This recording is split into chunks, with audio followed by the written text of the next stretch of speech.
Nathan was saying here off camera earlier about the U.S. EPA report and the Frack-focused chemicals. Can you tell me about that on camera, what you were saying about the disparity between the two?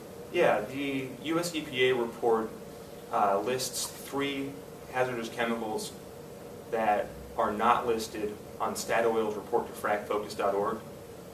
And I looked up the trade names of each of those chemicals, and material safety data sheets do exist on the ODNR's website for these chemicals, but they're not listed on any of the well chemical lists for the Eisenbarth well pad.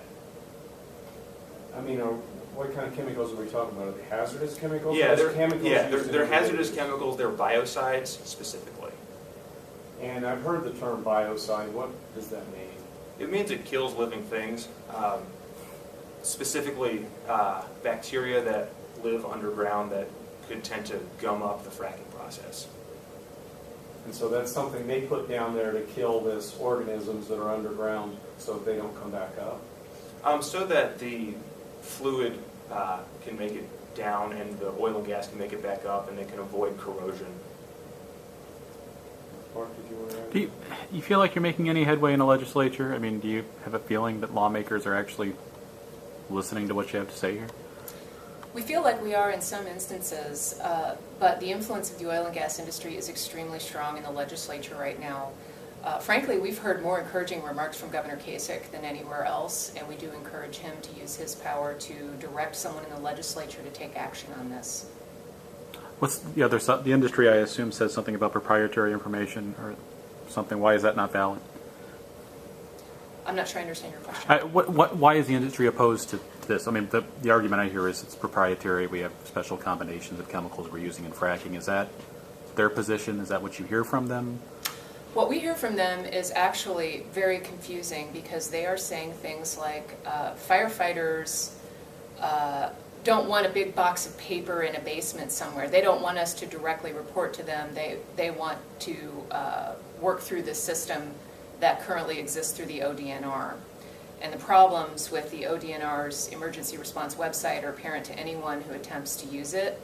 To say nothing of the fact that many of these fracking sites are in rural communities where internet access is intermittent. Imagine someone trying to access this information online en route to an emergency, and you can see why the system of direct reporting to the firefighters themselves before an accident is much preferable. Have you talked with firefighters within rural counties about what would be the best method for reporting chemical information to them? Well, we have several mechanisms that already exist. Reporting under the Federal Emergency Planning and Community Right to Know Act and the Ohio version, primary among them.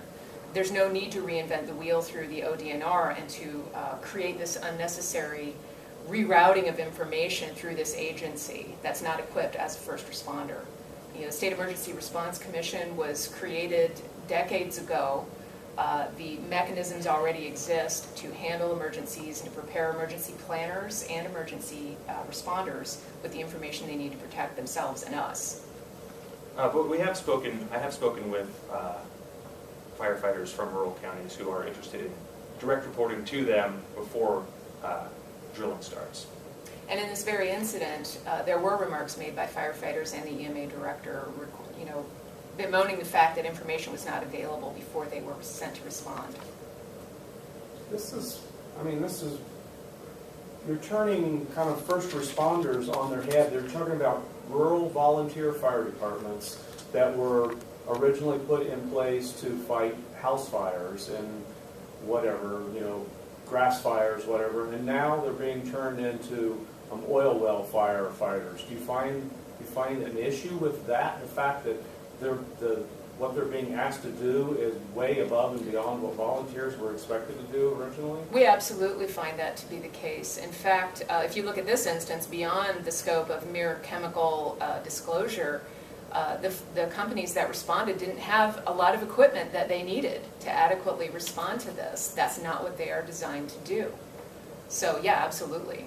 That's what they had said to me. They said they didn't have the foam. They said the heat was extremely intense. They didn't know the locations of a lot of these chemicals, yet they went up and they attempted to fight a fire, what they said was over 1,500 degrees, and it was so hot that it drove them back, and there were explosions going off. They didn't know what was in the air. I mean, I think that the Sardis Fire Department's the one that told me that, but it's just like they're being expected to do something that no one would expect the fire department to do.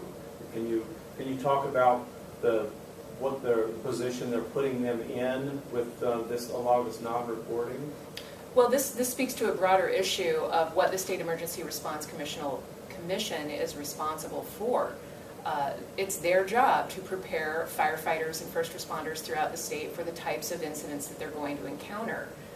But unfortunately, in Ohio, lawmakers have seen fit to remove the emergency response functions for oil and gas from the State Emergency Response Commission. They have effectively presented the opportunity for ODNR to usurp the power of the State Emergency Response Commission. And that is a larger issue that I think does need addressing.